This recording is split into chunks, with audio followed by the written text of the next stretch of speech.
I'm just not gonna say it. Did someone say I'm a CA agent? No. I'm just stupid. What happened? The mic was muted. No, did the whole thing? Yeah.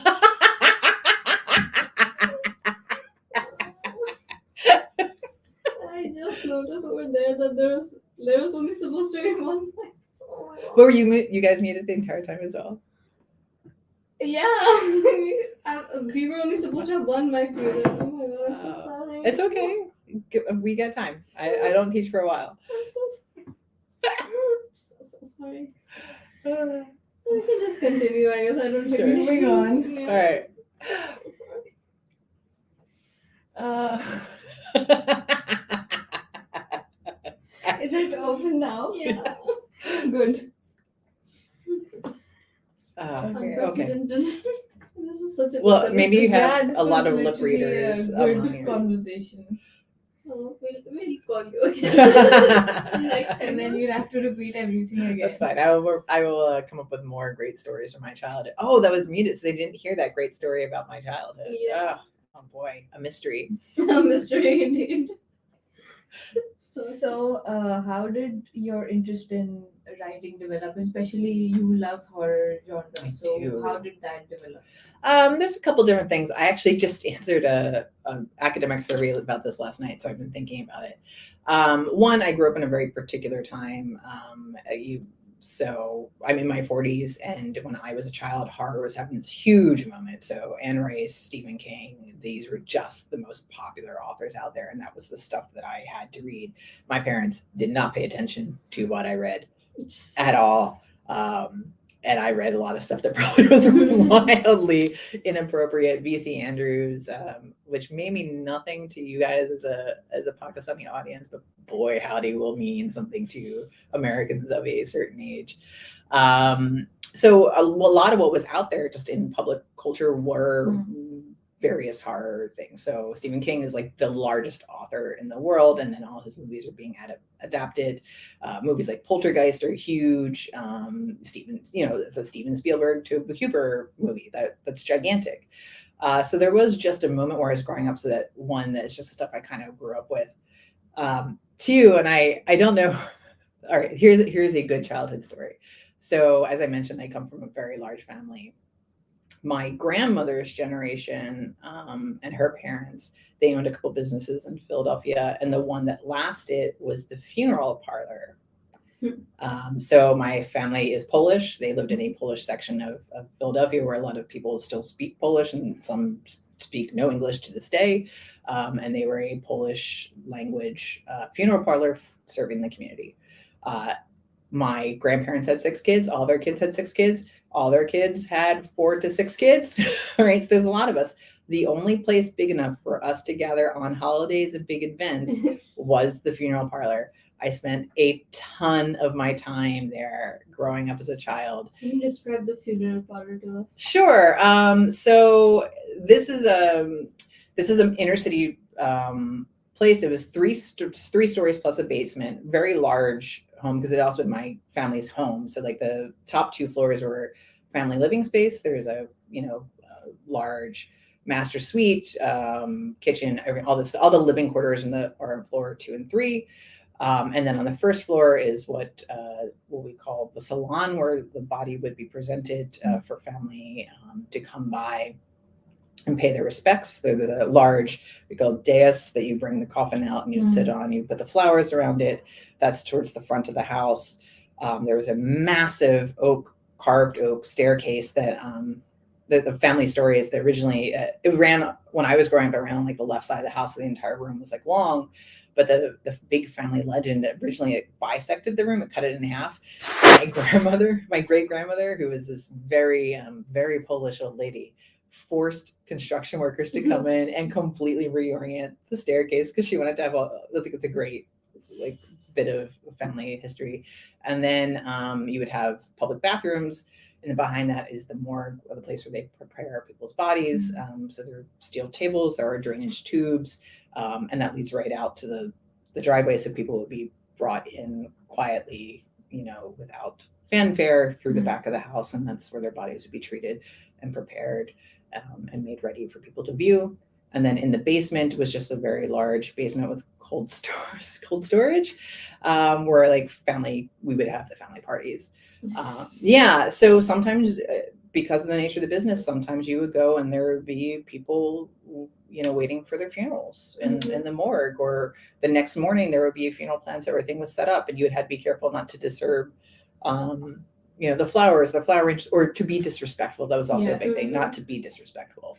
But I was the second oldest of my generation, of a very large number of cousins, so I was always the babysitter, which I'm sure like any female Pakistani listening to this understands that.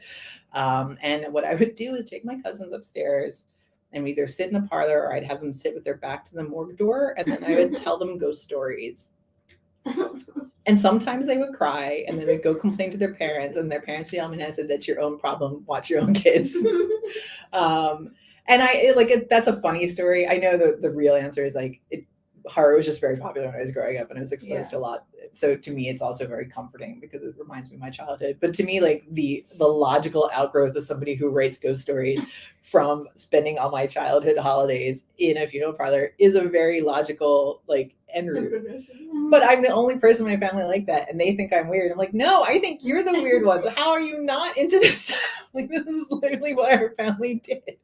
And unfortunately, over the years, it passed out of the family just recently, actually, in the last 10 years. And it does feel sad.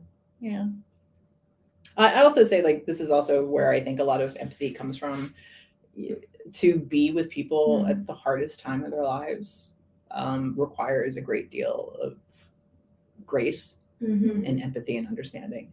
And I do think that also that's the part that influenced my life, that you deal with people at their worst moments, their lowest moments, at their saddest moments, and you prepare their loved ones, for their final rites. Right across the street was the church, the Polish language church. So we would be moving people back and forth. You were dealing with the grief of losing a mother or a father or child. Those were really hard. And that requires you, one, to also be empathetic, but also to protect yourself, because you can never get through it if you allowed every sad moment to destroy you. So it was a very good lesson on empathy and sympathy, and also protecting your own space and your own emotions. That's great.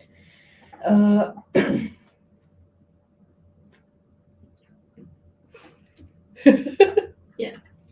Have you ever done any podcasts before in college, school? Well, we didn't have podcasts in college. Oh, okay. But that's a nice guess. I have been a guest on a couple of shows. When I was doing the journalism, I was there under my writer's name, which I will not reveal, just to add a layer of protection from the work I was doing. And also, just to be careful. Yeah. I have to spend a lot of time sort of being aware of my personal surroundings, personal situation, even when I'm not here, because things I might say in the U.S. could theoretically come back to haunt me. Not that I say anything inappropriate at any time. I'm just saying. So, you worked in IVF for so long. Why did you leave? There's a number of reasons. My contract was about to run out. There was maybe an opportunity to go on. It turned out that IBA had screwed up my visa. This became a very huge issue for me. Without going into the rigmarole of it, was a very intensely stressful period of time to discover suddenly that you thought you were doing something legal, and then you were not, because your employer had messed it up and didn't bother to tell you. And at that point, I kind of always thought about going to graduate school and getting a graduate degree, but had moved fairly, not a quick clip, but I moved along in my career without it. And it was actually being here where people were like, why don't you have a master's degree? I was like, why do I need one? Right. And it became very apparent that, particularly here in Pakistan, just having that degree, no matter what your personal length of experience or your work history or how impressive anything, was this weird thing that people were really intense on. At one point, somebody was like, you should, before Exact closed down, you should just go buy a degree from them. I was like, oh, maybe not. But so I started really kind of more seriously thinking about going and getting a degree. And one of the reasons I went for an MFA, which is the terminal degree in the writing field, instead of going for a PhD, was the length of time. MFA, 2 to 3 years. PhD can be anywhere from 4 to 8, depending. And I really wanted to get a graduate degree. I went for my MFA, spent 3 years at LSU, and then I did some postdocs after that, and I came back here. Sorry, what's LSU? Louisiana State University. Okay. So when I moved back to the U.S., that is the school I ended up settling on. Mm-hmm. Not settling on. I chose from my offers, and they have a creative writing program there that also does a lot of theory, which is one of the things I wanted. I wanted a program that also talked about theory instead of just writing. That's something that I'm a bit of a nerd, which I guess any of my students can tell you. But yeah. And is Habib really different from IB, the environment? Yeah, definitely. I would say one, the way they treat the students is significantly different. The journalism center dealt with adults. We didn't really deal with undergraduates, though we had some as interns or people who would come and volunteer for us for various events. But I would constantly hear like, boys and girls aren't allowed to talk. Why you guys like they were going to kick a bunch of students out one time for like just hanging out together in public and sitting too close. Like the specifics of don't matter. That there was a lot of like this real heavy-handedness towards the students there, and a lot of anxiety from the students. Not to say that Habib students don't have anxiety. College students have anxiety. It's different. And I think Habib values. Oh boy, I feel like people from IBA are going to listen to this and like send me angry emails. I think Habib has different values for their students. They have a different outlook. I think the liberal arts model inherently has a different kind of outlook and a different expectation from their students, where traditional learning in Pakistan is this very rote memorization, and that the teaching style also leads to how they expect the students to act. So I think there is a significant difference in both the attitudes and then what happens in the student body when you allow people freedom. So how different are the students themselves? Not really. This is what I find. Students all over the world are exactly the same. And I knew like LSU also has a very large first gen financial aid population, and my expectation was, and I was correct, was that there was going to be a lot of crossover in what I could observe from both from American LSU students and from Habib's students. And I was right. I would say that the main difference here with Habib students is that they're very much more likely to engage with me, which was interesting because when I first moved here, I was like, students aren't going to talk to you. They're just going to they won't ask you questions. They won't engage in discussion with you. And that is absolutely not the case that I have found. Maybe it's just me. Other professors might have different experiences. This is a very big example. But being 19 years old in Pakistan and 19 years old in America really is a lot of the same due to things like biological changes and stuff like that. It's just the cultural moments, the cultural bits that cause the difference. Yeah, I remember we had curated and planned this show in June, July, I think. And we were like, we'll kick it off in September. And then I'd seen you in the orientation week for the first time. Right. So I was like, yes. She seems very cool. Why, thank you. I I mentioned this. I was much more sedate because I was dealing with people from the U.S. government. That does. This is what I tell my students. You understand the audience you're speaking to, and then sometimes you do have to moderate your clothing and moderate your language for the audience that you need to appeal to. That's a fact of life, and unfortunately, that is a fact of life. But when I was interviewing for the job, I was. This is more of my natural state, and I interviewed like this, and no one said a word.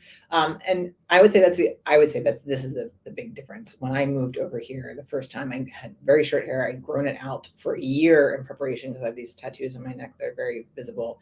I wanted to cover them up. I was told to cover up all my tattoos. I did this extensively when I first moved here, and then I realized here in Pakistan, nobody cared. Nobody said anything. Nobody implied that I couldn't do my job because I had them. And when I started feeling freer to show them off, not show them off, but wear clothes that would expose them, nobody said anything to me about it. And and I know that is a little bit, that also plays into the fact that I'm a foreigner and I'm a woman, and I also carry myself in a very specific way.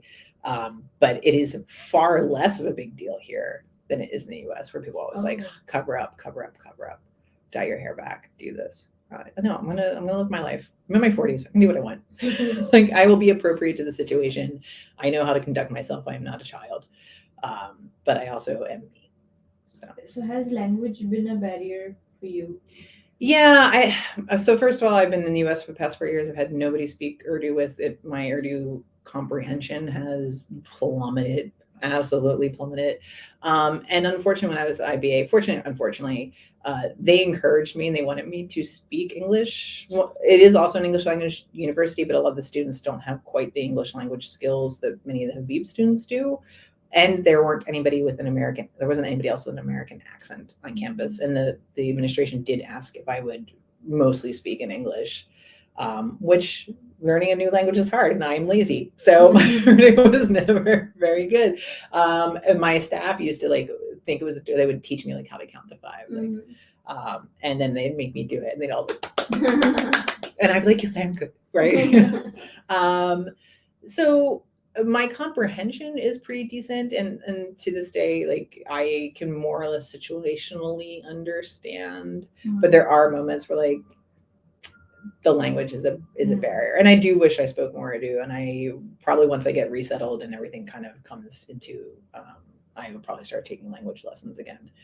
But there are times people say things to me and I think I've got the meaning, and I'm like, whoa, no, I missed the nuance in that one. But yeah, and the day I was actually shopping, I was shopping for clothes or whatever, and the day I realized I could understand the conversation of the woman behind me, she asked, do you have it in this size and do you have it in this color? And the second I realized I understood what they're saying, I was like,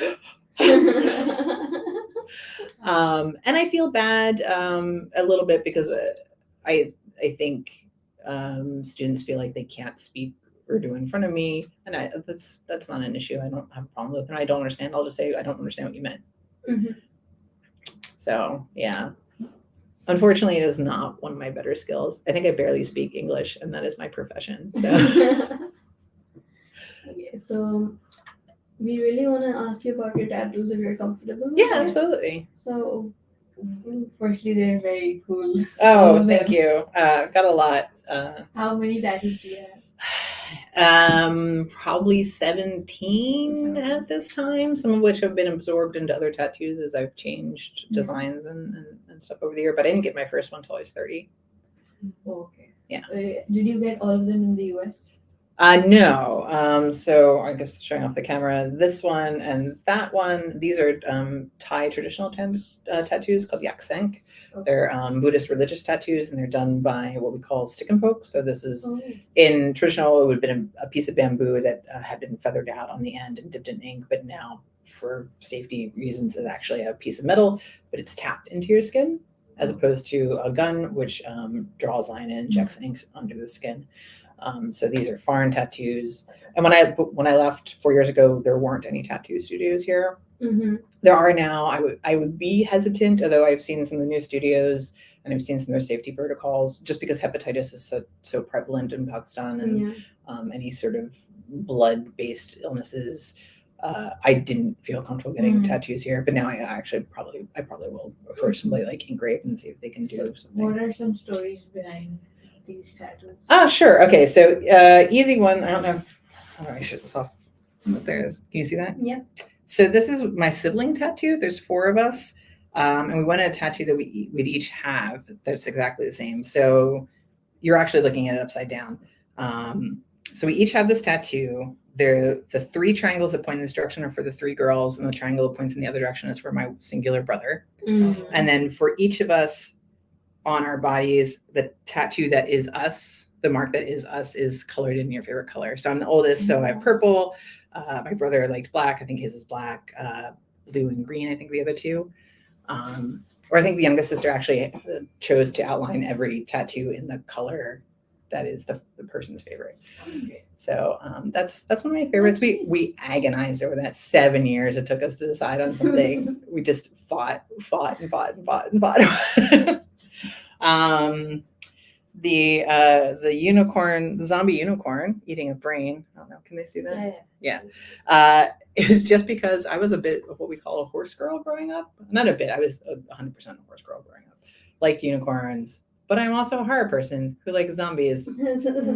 It's a zombie unicorn eating a brain. I love it. Her name is Trixie. It's my mom's nickname. She hates this tattoo, so I named it after her. The one over here, there's no way for me to really get this one on the camera. You can kind of see the writing. This is the last stanza of my favorite poem. And it reads, like amnesiacs in a ward on fire, we must find words or burn. That's from the poem Artemis by Okobromos. Very obscure poet, but fantastic, hugely influential in my life. And then this big one, this is my newest baby. This tattoo is, so this is my design. These are tarot cards, but they're actually themed around influences in my life. So this one's the sweet, this one's the terrible place, and this one's the cup of stars. These are all references to different bits of horror literature media that strongly influenced either me as a writer or me as a horror academic. So the cup of stars is from Shirley Jackson's The Haunting of a Hill House. She is a tremendous influence on my work. And I go back to The Haunting of a Hill House over and over again. I use it in my teaching quite a bit. So I wanted something for her. The Terrible Place is from a bit of horror theory called by a woman named Carol Clover. She wrote this book called Men, Women, and Chainsaws. And she's the woman who invented the theory of the final girl. And The Terrible Place is from that academic theory. And then The Sweet is from Candyman, which is one of my favorite movies. And so I wanted something to honor like things I love, right? Without being like just a giant portrait of like Michael Myers on my arm, right? Or like, I like horror movies, ask me how. You know, I really wanted something that was meaningful to me. I don't care if it's meaningful to other people. I also wanted something that was beautiful. I have a wonderful tattoo artist who is very gung-ho about doing this with me. And that's amazing. Thank you. That's great, right? I will never like spend a lot of money on it. I'm very proud of it. I'm very happy with it. So what kind of, you like horror movies? Oh, yeah. So I'm a one-trick pony. What is your favorite horror movie? Oh, boy, I knew you were going to ask this question. I would say that answer is probably situational, depending on what I'm feeling. But I always go back to the 1974 Dario Argento movie Suspiria. It's an Italian giallo. The plot makes zero sense. If you think even the world's shortest 2 seconds on it, it makes no sense at all. It is about a young ballerina who goes to a ballet school in Germany and discovers it's run by a coven of witches. And it is one of the most gorgeously beautiful movies I've ever seen. It's very fairy tale-ish. He uses the last of like a specific kind of color film that we no longer is in production that existed in 3 different strips of 3 different colors, so you can manipulate like color layers individually, which is stuff you cannot do anymore. I mean, you can do it digitally in post, but you can't do it in the film stock itself. Just stunning. And it's very gruesome. It is very gruesome, but there's something just even beautiful about the gruesome bits. I saw that when I was a teenager, and it's remained an absolute influence in my life. But I'm also very into like late 80s, early 90s slasher films. That's like my genre of comfort. Nightmare on Elm Street. I think Nancy is one of the greatest final girls to ever live. I do love Halloween. I have had love the nails. Yeah, thank you. I love my horror nails. I think the Scream series has actually been both very entertaining. For at least 3 of the 5 movies are really good, but also Sydney herself is really interesting, and that's something in my theory I talk about a lot. Like the final girl is this interesting character, but there are very few franchises where the girl exists from movie to movie. Like the Scream was one of the first. Nightmare on Elm Street did it a little bit with Nancy, and then Halloween comes back with Laurie Strode, who I just absolutely adore. Even though I have some feelings about the last two films in that series. But yeah, those are and I'm a huge vampire, like I love vampire movies. So movies like Near Dark or The Hunger, Interview with the Vampire. Yeah, I will consume vampire media really indiscriminately. A lot of it's awful. I feel like your redcom classes would be really horror. I was going to when I was debating what my theme, I was going to do a class on hauntings. A friend of mine did a very similar class, and I really liked the language of ghosts and how we use like hauntings and ghosts. This language of things that disappear and things that linger is really interesting from a rhetorical standard. I mean, think about something like partition, right? That we're talking about things that haunt a nation, moments that haunt. Yeah. It's this thing that is inescapable. No matter how your personal connection to it, your personal feelings about it, you cannot escape partition in Pakistan. And second partition, right, to a certain extent, I think is far less talked about. But as a nation, Pakistan has this haunting at the root of it. I ended up deciding to go with social media language. We do a lot of social media stuff in my class. The whole class is based around the idea, like, how does social media change how we talk? So rhetoric is both the art of making argumentation, but it's also the art of like how we speak to each other. And social media, by the medium itself and individual platforms, right, you have different kinds of ways you talk. The way you talk on TikTok is a little bit different than the way you talk on Twitter, which is different than the way you talk on Snapchat, which is different than Reddit, et cetera, et cetera, et cetera. So we're coming to the end of our show. So Sure. These are going to be like some of our last questions. Great. So now almost everybody knows that Dr. Allen is your husband. So how is it for both of you being a part of the faculty? Do you guys have to intentionally draw boundaries between personal and professional lives, or is it normal and easy for you? Because we're not in the same department, it's not really an issue. If we were in the same department, I'm sure that we would have to come up with some sort of, but he's not my supervisor. We don't even have, there's nothing really to come up. I'm a faculty senator. He's a PD. We really have no professional interactions. We may co-teach a course next semester with another member of the faculty. Actually, which I guess is just team taught, not co-taught. But no, there's not really. I think in academia, it's actually very common for spouses to be at the same institutions. It used to be what they call spousal hire, although that's fallen out of favor in recent years. So academic couples are very common. I think we're just, and I know there are other married people on campus whose spouse is on the staff. Yeah. And, I think we're just the only married faculty couple. But yeah, if we were in the same department, that would be different, but we're not. And we very rarely have moments to cross over. And this proposed course is for the three of us. Dr. Humera is the other person we're talking about. We'll be coming from each of our disciplinary backgrounds. So biology, anthropology, and pop culture is actually really where my academic focus lies, cultural studies. So what are your thoughts on students being emotionally vulnerable towards professors? Have you ever dealt with it? And if not, how do you plan on dealing with it? Oh yeah, no, I deal with it a lot. And in some ways I do encourage it. I'm going to put it this way. I'm sure part of this is you do have to be careful as a female faculty member that people don't start using you as a substitute mom. And you do, I think, unfortunately, this is statistically backed up. If you're interested, you can Google this, that female faculty members at any university tend to be rated on how nice they are to their students versus how good their academia is. And they tend to get a lot of backlash if they set what I would consider appropriate boundaries, but from a student perspective is like people not being nurturing, because you expect women to be nurturing. So I do sometimes have to be careful that I'm not being set up to be their substitute mom. That being said, and frankly, most professors understand that this is an incredibly stressful period of your young lives. Like, one, your brains are still developing. Two, you're thrown into this very high pressure stew you're being asked to do a lot of things, and this can result in a lot of stress. And I make myself available to my students constantly. In Louisiana in particular, I gave my phone number out, but I was very clear, this is for emergencies.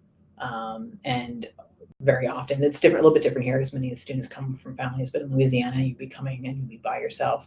Should you, this is what I would say to my students, if you need an adult, I'm happy to be the adult for you. If I can't, I will point you in the right direction. I've had students come and tell me about sexual assaults, or tell me about deaths in their family, or people who had COVID, and just, it can be very heavy, but people also need that.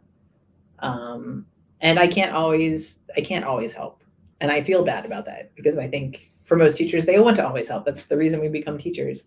I think it's a good thing to be emotionally vulnerable within reason, and to understand that, remember that these professors are still your professors. They care about you and they do want you to do well, but we can't be your parents. We can't be your family members. We are there to help you.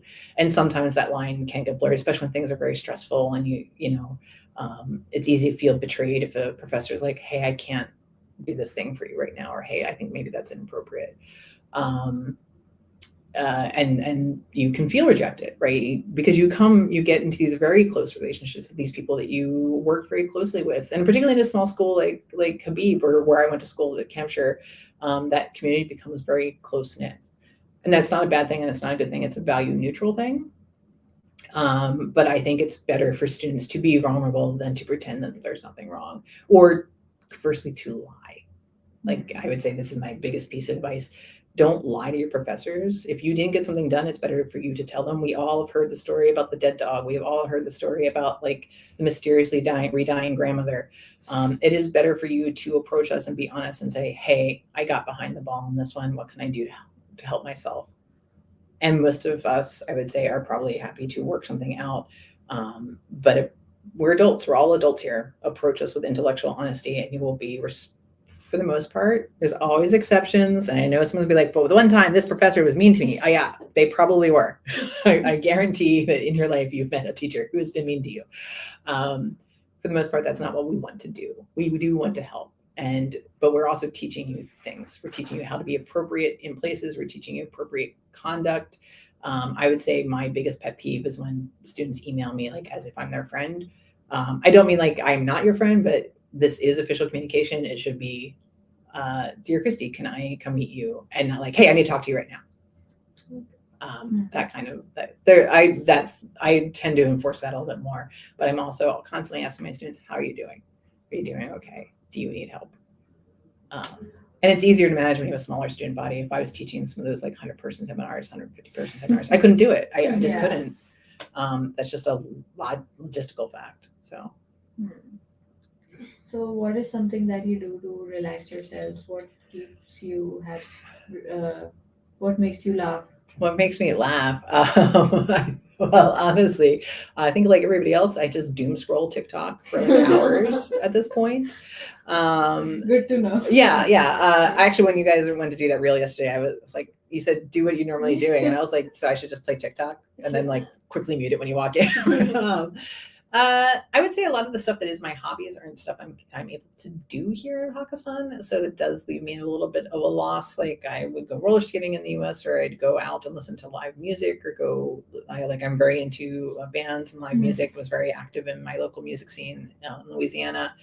Go to movies, which I used to be able to do a lot, but obviously we've all seen the issues with getting movies into Pakistan right now. So like the same 2 films have been at Newplex like since I moved here 2.5 months ago. Like I saw Bullet Train in the United States. I do not need to see it every single weekend although I understand a new movie opened this week. So the Black Adam movie opened. So that'll be in the theaters for the next 2.5 months.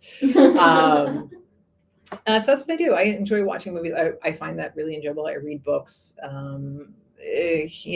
Unfortunately, that was the trade-off. It was actually, I would say, something I really wrestled with when I was deciding to come back. The things that I do that I enjoy are not things that I can do here, not because they're like illegal, but just because they're not part of the culture here. And I really wrestled with that, like having been back in the US for 4 years, and like I would say my biggest homesickness has been this month because in October, we're about to go to Halloween. I'd be going to haunted houses with all my friends and be laughing and carrying through. Or we'd be going to, whatever. Like the Interview with the Vampire TV show just dropped. It was filmed in New Orleans when I was there. I knew they were going to do a ton of promo stuff in October, and they've like hired my friends' bands, and I am so sad I'm missing all that, and that's really intensified feeling homesick right now. But that's the kind of stuff I do for fun. I guess I could take up knitting. There's a concert this weekend. Is there? Who's playing? On campus. Oh, on campus? Yeah, Diane is playing. Oh, yeah, I probably should be grading, but maybe you'll see me at the concert. So this is my favorite question. Okay. So 3 things that you'd like to ask us, maybe as friends, as individuals, or as representatives of the student body. Oh, boy. Yeah. Oh, man, I wish I had some prep thought. Why did you guys decide to do a radio show as a pair? For this show? Yeah. So we were already doing a show before this. Okay. And I thought that, this would be a good. So initially there used to be a show where students used to call faculty members. Mhm.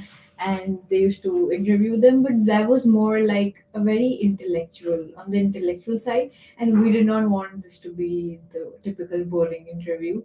We wanted it to be more fun. And also the main agenda of the show was to know faculty members outside the classroom and to know their real self. So yeah, and because we were already doing a show, so we thought, we could do this also together. Yeah. So yeah, we decided to do it. Yeah. Anything to add? No, this is it pretty much. Okay. How do you guys feel about being Habib students? Do you think this is typical? Do you find it unusual? Like, how do you view being here as part of this community? I think personally, I'm very aware of the fact that this is a bubble, Mhm. and that me being able to wear whatever I want is just confined here Mhm. and nowhere else.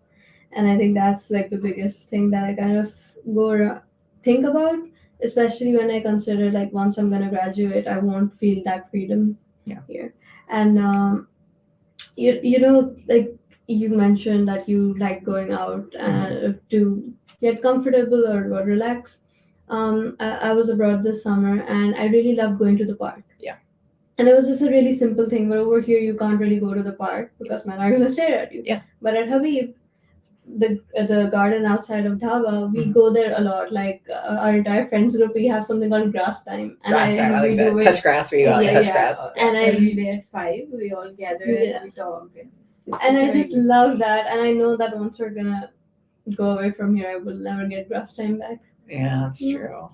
Yeah, for me too, I realized that this is a bubble. And also I feel like you can only understand Habib if you're a student here, and because only then you know what's going inside. And if you are out of Habib, you will never know what's going on inside. So yeah, it's a very safe space, and I really like the environment, the people, they're good. So yeah, I enjoy it here. Okay. What has been your favorite memory so far? The thing that if you think about your time at Habib is the thing that leaps to the front of your mind. Ha ha!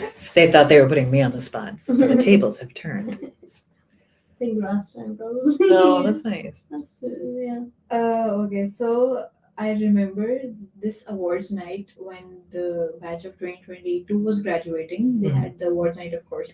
So they have this orchestra performance there. And I had a workshop that day, so I just stayed back for the performance to listen. And also because Kiraisa was playing. So I remember I was just sitting and they started playing and I started crying looking at them perform. And it was just one of the most beautiful things that I'd ever heard. That whole performance, I had bawled my eyes out. And it was just so beautiful. Wow, that sounds nice. Yeah. Grass time is your favorite? Yeah. And I think also, so we're learning how to film these days because we're film students. And I just really enjoy that. I just love being on set and doing stuff. Oh, you're both film students? All right. Yeah. Top 3 films. Sorry, I'm taking an extra credit. No, you can. Interstellar. The Martian. Mm-hmm. And then we watch a lot of Bollywood. Yeah. So I have a lot of comfort films in Bollywood. I Yeah. don't know. There's one film, Zindagi Na Milegi Dobara. Mhm. So yeah. Okay. So I'd go with Kabhi Khushi Kabhi Gum. Okay. Zindagi Na Milegi Dobara. And the third one, let's say miscellaneous. Anything is good. Oh, anything is good. Yeah. I know. I promise I could show you some movies you would not be proud, you would not be happy to have seen. I've seen really bad Bollywood films. I have also seen Really very bad bad Bollywood. Bollywood films. Oh, you have? Oh yeah, absolutely. Which ones? Oh, I off the top of my head for bad films, I have no idea. But I would say like Lagan is one of my favorite Mhm. films. I love that. I was actually exposed. I was shown that by an anthropology teacher. Um, I would say like Doom 3. Doom 3 came out when we were here.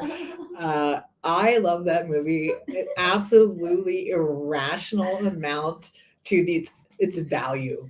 And I understand, like, a part of it was one, it was filmed in Chicago. It's a city I know very well. And two, it was such an obvious ripoff of the Prestige. I was like, oh, it's the Prestige.